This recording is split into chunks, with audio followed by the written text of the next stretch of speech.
We're at the KC Guitar Show. Some of you are going to recognize this guy. When you drop a comment, tell us where you're from.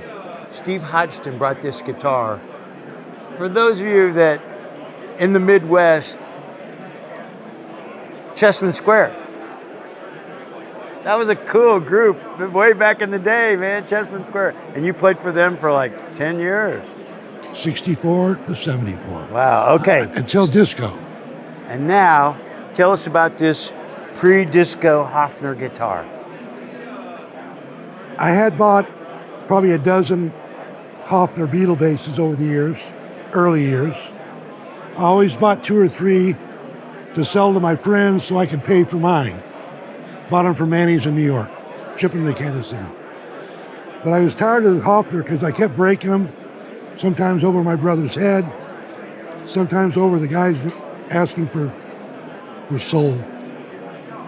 Anyway, so I like the neck so much because it's really tiny. And I had to buy another Hofner. This was made in 1971. I ordered it from Germany. It came, I loved it, but it wasn't my favorite guitar. But it's the one I use now because my hands are, I think, smaller than they used to be. Or they don't work very well. But the small neck, and it looks like a Telecaster, and people say, what the hell is that? It's a Hofner 186. Very rare. You only see them in Europe. And this one's got some road rash on it. And you bought this new. Yeah. You know, you got a whole room full of stuff. This was lightweight. Yeah. And it can hurt people still. Part of your judgment of a guitar is like, how did it hold up in a fight? That's right. Yet, That's a new element. it is. So that's a good guitar. I still play it more than I do the other ones. Okay, let's look at the back of this thing. Oh, look at that, man.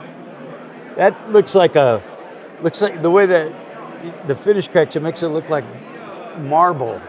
It looks like you could make countertops out of that. Look how cool that is. Oh, I never thought of that. Whoa. Hofner 186. Okay, so if we were going to buy a Hoffman 186, what would we have to pay for it? I have no idea. So I don't know what it's worth, and I don't care. I've got all the guitars I have and equipment I have left. I don't care what it's worth. When I pass, I won't know the difference. Okay, but let me ask you this. Why is this one string different than the others? Well, I break strings. Normal night with Chessman, I would break at least 1 to 2 strings a night. As a bass player? As a bass player. Oh my God. And I never I only bought 3 brand new sets of strings in my life. I always went to my buddies who were playing bass, and I always got their old strings because they thunk better than new strings. So this was the nylon, or whatever that's called. That was one that was just left over in a box. I strung it on there. Strings were never important to me.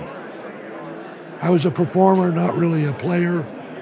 So it didn't matter what strings were on it, as long as I made it through the night and had a pair to replace the broken ones I nailed. That's a nice playing guitar. It's pretty dirty. It is. And I love that. Every guitar has a story. There's a different one. Thank you, Mark.